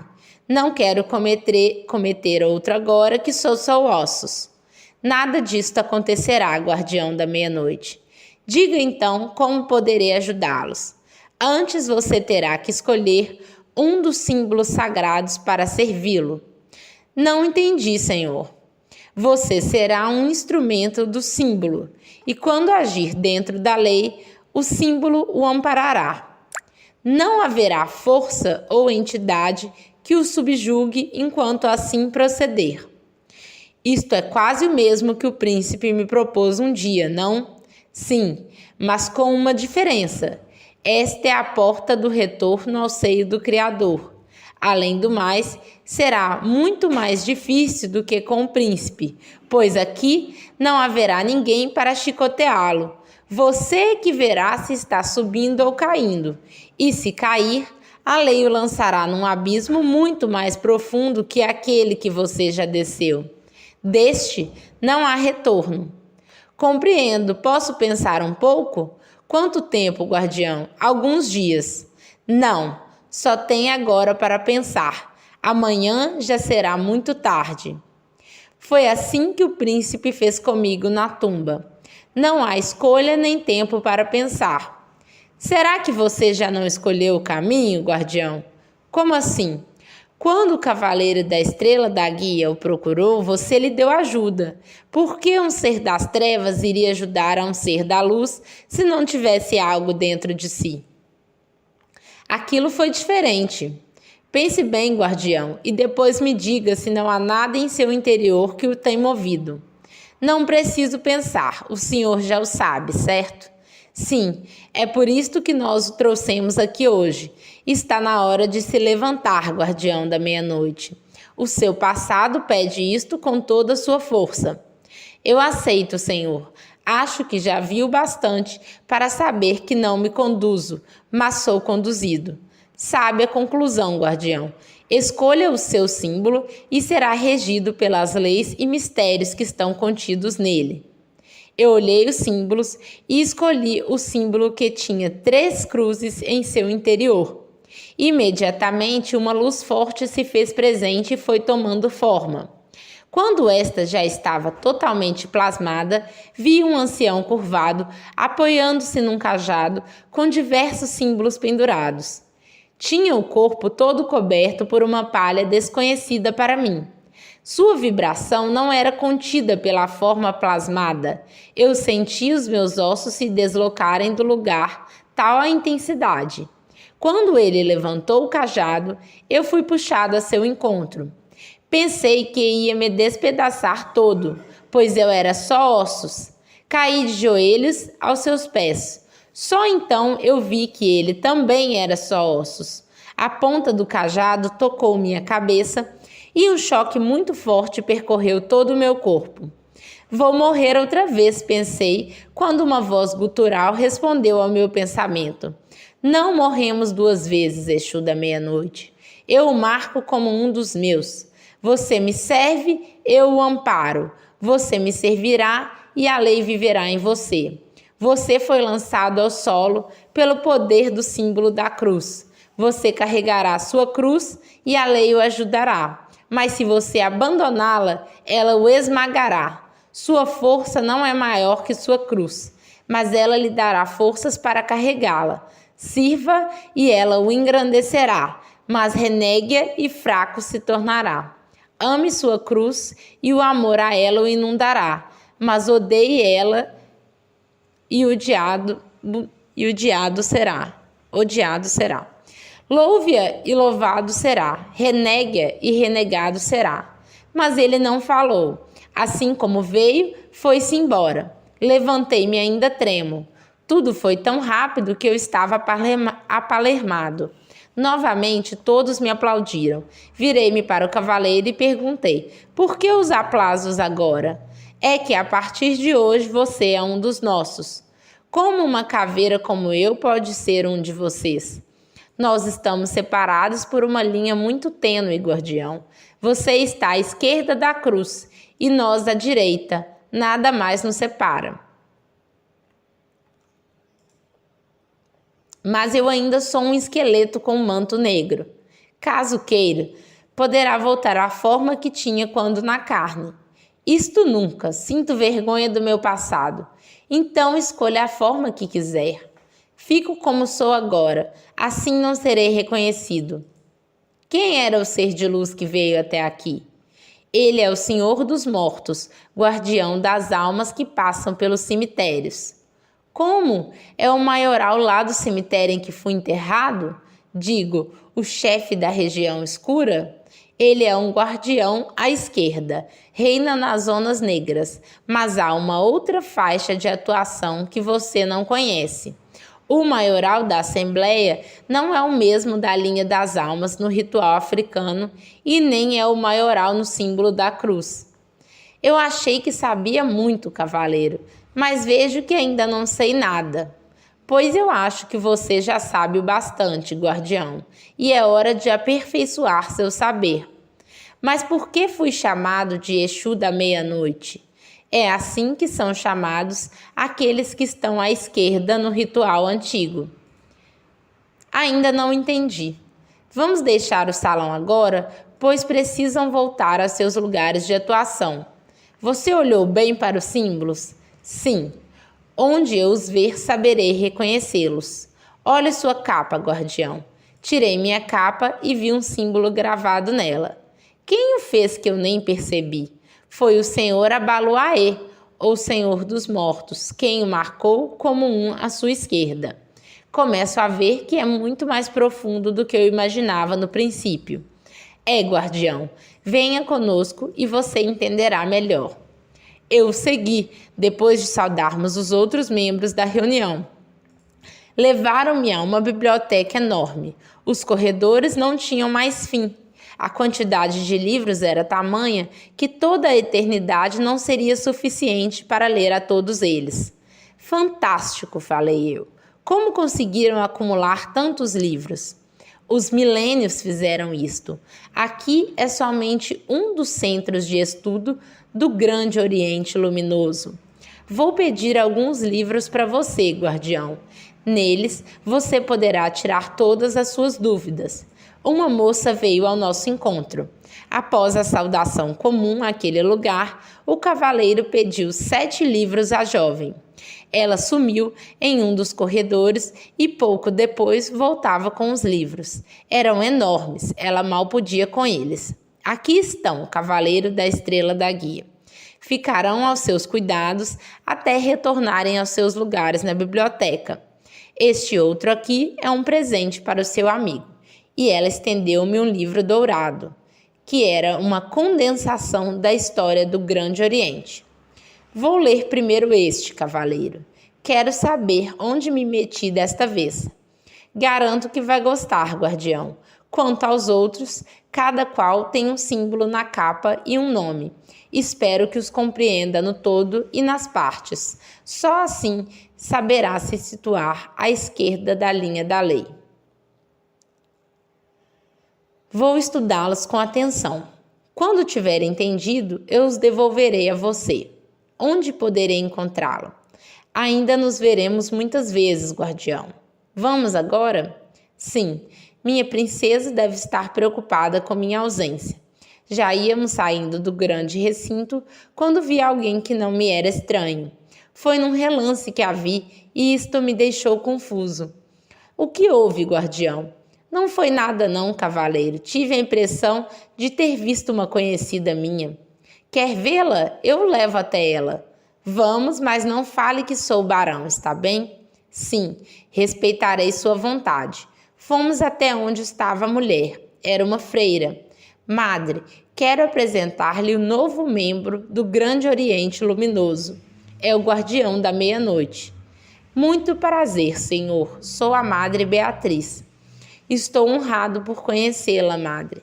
Se precisar de minha ajuda, é só falar com o cavaleiro e ele ordenará o que devo fazer. Vejo que quer aprender melhor, que quer aprender, senhor.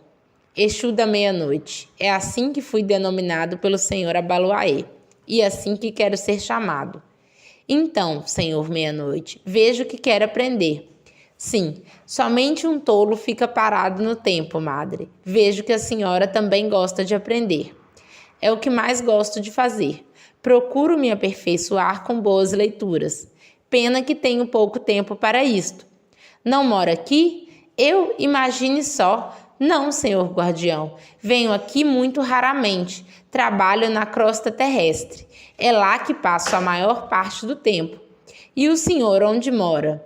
Não gostaria de saber, madre. Eu sou muito curiosa e tento compreender a tudo, embora isto nem sempre seja possível. Estou curiosa, senhor guardião. Eu habito os subterrâneos de um castelo na Europa, mas posso dizer com toda certeza que habito o 7º plano descendente. É ali que tenho minha força e meu reino, e é também ali que sou chamado de o guardião da meia-noite. Ainda é muito complicado para mim, senhor. Não vê minha aparência? Sim, eu vejo, mas não compreendo. É tudo uma questão de saber o porquê das coisas, e isto é mais difícil para todos. Assim, mesmo fico contente por ter se tornado mais um membro do Grande Oriente Luminoso. O tempo poderá me ensinar como entender tudo isto, creio eu. Também espero entender há muitas coisas que até hoje me atormentam. Foi um prazer conhecê-la, Madre Beatriz. Se precisar de meus serviços, o Cavaleiro da Estrela da Guia saberá onde me encontrar. Também gostei de conhecê-lo, senhor guardião, e é a primeira vez que falo com alguém como o senhor. Nunca tinha visto um um guardião. Sim, é isto mesmo, madre, sou um demônio. Não escondo o que sou e nem me envergonho disto. Posso não gostar de ser o que sou, mas não nego nem escondo isto de ninguém. É uma escolha sua. Agora peço licença para ir buscar meus livros, falou ela meio sem jeito. Até outro encontro, madre. Lembre-se de minha oferta de auxílio. Lembrarei, senhor guardião. Eu olhei para os outros e saímos. Quando já estávamos longe, o cavaleiro perguntou-me: Então, guardião, era sua conhecida? Adiantaria tentar mentir? Os outros 2 guardiões deram uma sonora gargalhada. O cavaleiro também sorriu.